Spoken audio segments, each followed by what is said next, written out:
Assalamualaikum warahmatullahi wabarakatuh. Berjumpa lagi dengan Ibu pada mata pelajaran administrasi umum. Kita lanjutkan lagi ya ke bab 6, prosedur pencatatan surat masuk. Oke, yang pertama yaitu ada satu pertanyaan, apa sih itu surat masuk?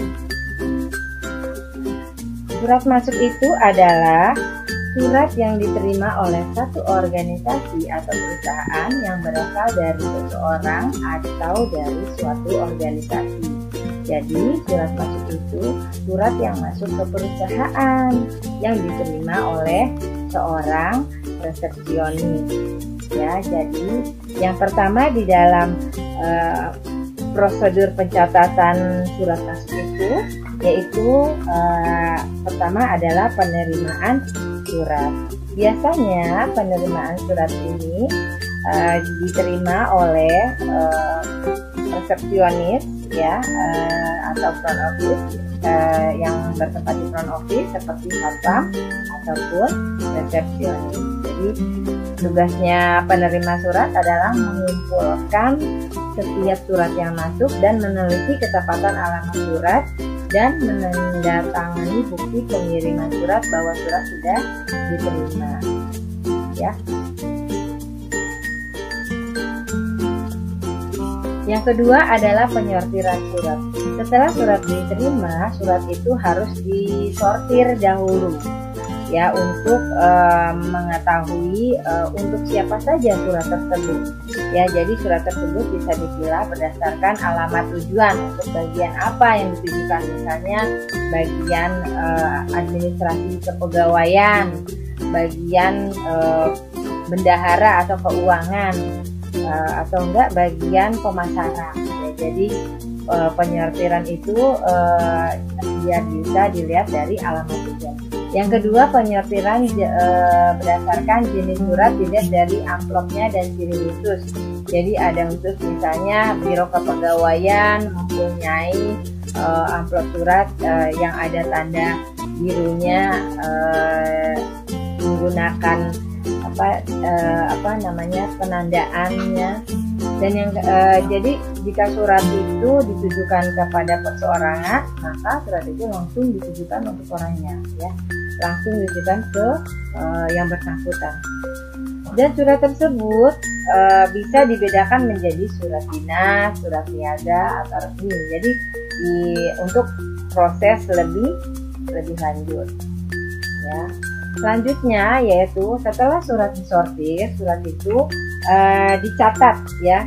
Jadi pencatatan surat itu menggunakan buku agenda, ya, agar lebih rapi dan lebih lebih tertata dengan rapi surat yang masuk dan surat yang keluar. Jadi makanya itu dilakukanlah buku agenda. Pencatatan agenda itu juga dapat bisa mengetahui volume surat masuk. Apakah surat masuk itu datangnya setiap hari, setiap minggu, setiap bulan, atau enggak per tahun. Jadi di dalam buku agenda itu fungsinya juga untuk memudahkan penyampaian surat. Ini adalah contoh daripada buku agenda tunggal. Kalian bisa melihat di sini ada nomor, tanggal, MK itu masuk dan keluar. Ada nomor surat, tanggal surat, sampai kepada siapa atau dari siapa surat tersebut, yaitu agenda tunggal. Ini lebih jelasnya agenda tunggal. Kalian bisa lihat di sini contoh buku agenda tunggal. Setelah agenda tunggal, ini ada buku agenda kembar. Jadi ada surat masuk dan ada surat keluar juga, ya. Jadi di sini ada tanggal terimanya, nomor agenda nomornya, pengirimnya siapa, gitu. Sampai isi ringkasannya bagaimana, dan diberi kode agenda verbalnya. Terus selanjutnya yaitu agenda keluar, ya, ini agenda berpasangan ya, jadi ada dikirimnya kapan gitu ya, jadi seperti itu ya. Yang keempat yaitu pengarahan surat ya, pengarahan surat. Jadi pengarahan surat itu menentukan pihak yang selanjutnya yang akan memproses surat berkaitan dengan permasalahan surat. Jadi biasanya dilakukan oleh pimpinan, karena pimpinanlah yang bertanggung jawab terhadap penanganan surat. Jadi pimpinan dapat menuliskan di lembar disposisi ya. Jadi apa sih lembar disposisi? Lembar disposisi adalah lembar isian untuk mencatat instruksi dari pimpinan berkaitan dengan proses tindak lanjut dari surat yang diterima dari pihak lain. Jadi disposisi itu tindak lanjut surat yang kita terima, gitu ya. Di sini kalian bisa melihat contoh lembar disposisi, ya. Ada indeks itu nama surat dari PT-nya, PT Sejahtera, ya. Karena di indeks berarti harus dibalik, ya. Kepadanya, kepada siapa, ya.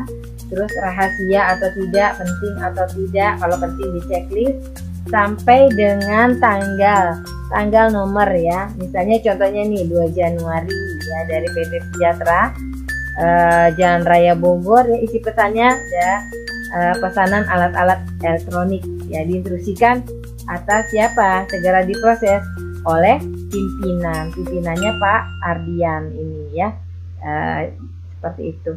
Jadi setelah digunakan kembali ke bagian administrasi, itu gunanya lembar disposisi. Selanjutnya yang kelima adalah penyampaian surat. Ya, penyampaian surat itu ditujukan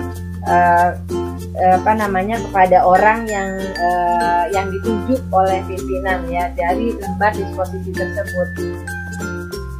Jika orang yang ditunjuk lebih dari satu, maka sebaiknya surat tersebut difotokopi. Jadi difotokopi, dikasih lembar disposisi, gitu ya. Setelah surat diberikan, orang yang ditunjuk harus menandatangani buku ekspedisi. Jadi kalau orang yang menerima surat tersebut harus mengisi surat ekspedisi, buku ekspedisi. Oke, selanjutnya yaitu penyimpanan surat. Surat itu disimpan oleh sistem tertentu, misalnya dalam sistem tanggal, ya, kearsipan ya, dalam sistem nomor, sistem subjek, abjad, sistem wilayah, biar tertata rapi. Ya, jadi ada penanganan surat keluar sistem buku agenda. Kalian bisa lihat di sini, surat keluar dapat disebabkan oleh 3 faktor ya. Jawaban dari instansi atau pemerintah, kebutuhan memberikan informasi, misalnya surat pemberitahuan dan surat edaran ya. Prosedurnya hampir sama dengan prosedur surat masuk ya. Jadi pembuatan konsep, dibuat dulu pembuatan konsepnya, disetujui, dicatat, lalu diketik. Setelah diketik diperiksa dulu ya. Setelah diperiksa ditandatangani oleh pimpinan, pemberian cap, melipat surat, penyampulan, lalu dikirim, dan penyimpanan surat fotokopinya ya. Itu adalah surat keluar. Oke, sampai sini dahulu materi kita hari ini, prosedur pencatatan surat masuk sistem buku agenda. Di sini ada soal latihan, kalian bisa mengerjakan di aplikasi, masukkan pada kategori latihan. Sampai ketemu lagi di pembelajaran kita selanjutnya. Oke, wassalamualaikum warahmatullahi wabarakatuh.